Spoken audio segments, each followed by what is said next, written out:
जय हिंद दोस्तों। जो राहुल गांधी को आए दिन मोदी सरकार और उनके सांसद कहते हैं कि आपकी सदस्यता खत्म कर देंगे, आपको भविष्य में चुनाव नहीं लड़ पाएंगे। लेकिन मैं कहना चाहता हूं दोस्तों, 2014 के पहले जो सिलेंडर की कीमत क्या थी, 450-500 रुपये। लेकिन बीजेपी की सरकार आने के बाद 1100 तक हो गई है। 2026 में तो 1100 पार कर चुका है। और आप देखिए, जो कांग्रेस के टाइम में 55 रुपये लीटर पेट्रोल था, आज 100 रुपये लीटर पार कर रहा है।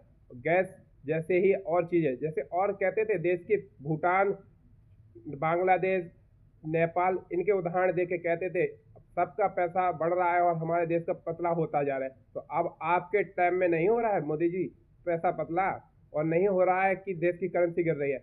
आपने तो डोनाल्ड ट्रंप के आगे ही अपने हथकंडे चलाना छोड़ दिया।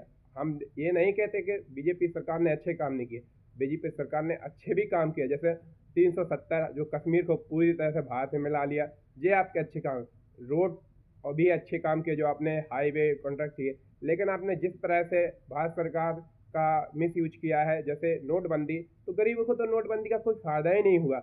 और जहां तक आप कहते हैं कि देश में हमने digital currency, digital bullet train, तो देखो आपने कब वादा किया था, आज तक बुलेट ट्रेन का पता ही नहीं कि आज तक आपके खुद ही गुजरात अहमदाबाद में उसका काम पूरी तरह से नहीं हो रहा है। प्लेटफार्म तक नहीं ढंग से बन पा रहा है, इतने सालों और इतना पैसा बर्बाद होने के बाद।